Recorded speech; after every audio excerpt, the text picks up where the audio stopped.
So this is how the connections of the Arduino are to be made with the NRF. First, we'll connect the ground to the ground pin of 1 or 2, your choice. Then we will connect the VCC pin to 3 volts. We must just take care that we connect it to 3 volts, because if we connect it to 5 volt, it is said in the data sheets that it is tolerable, but it's not, because I got it burned. Okay, so just take care that you connect it to 3.3 volts, which we have on the Arduino board. After that, the CE pin, which is pin number 3 of NRF, is connected to D8 pin of the Arduino. Then the CSN pin, which is pin number 4, is connected to pin number D7 of Arduino. SCK pin, which is pin number 5, is connected to D13.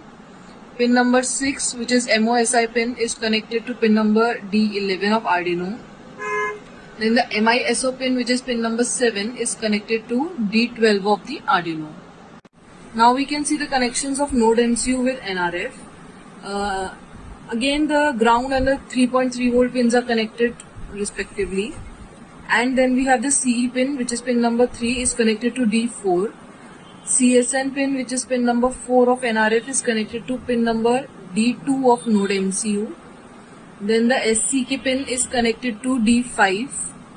MOSI pin to D7. MISO pin to D6. In case anyone has missed the connection diagram, I have also made it in a tabular form for the proper viewing of it. Then we also have this for the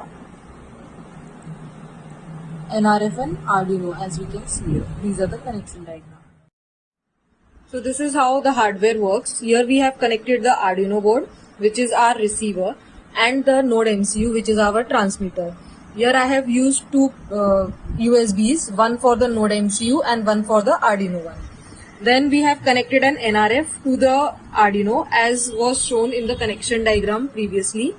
And similarly, we have connected the NRF to the Node MCU with the same connection diagram as was shown earlier.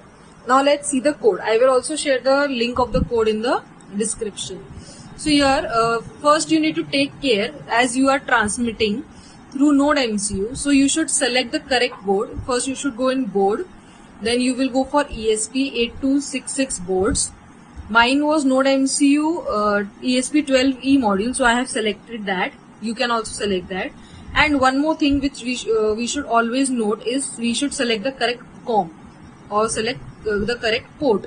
So here the port for transmission via Node MCU is COM3 port, and we can see for Arduino it is COM4. So right now, as I want for transmitting, and which is through the Node MCU, I will select COM3. Then simply first let's compile, see if there are any errors in the code. It might take a while. Till then, let's see the receiver end. In the receiver side, also just take care of the thing that we should first select the correct board and the correct port. After that, we have simply just whatever the pins we have made the connections, we have written over here, and we are simply receiving whatever this transmitter is giving to this receiver. Okay, so let's just upload this code too on our Arduino board. So now our code has been uploaded, as we can see here, done uploading for the transmitter as well as for the receiver. So let's just open the serial monitor. This is coming 1, which means that it is actually getting an acknowledgement from the receiver side. And see, we can clearly see that whatever we have typed over here in the transmitter side, we are getting it received on the receiver side. So yeah, just take care of one thing, that if it comes 0, it means that your receiver is receiving nothing, and in that case you must check the pins of your circuit. I had faced that problem, that's why I'm telling you all. And just, yes, our code is working very well. Thank you so much.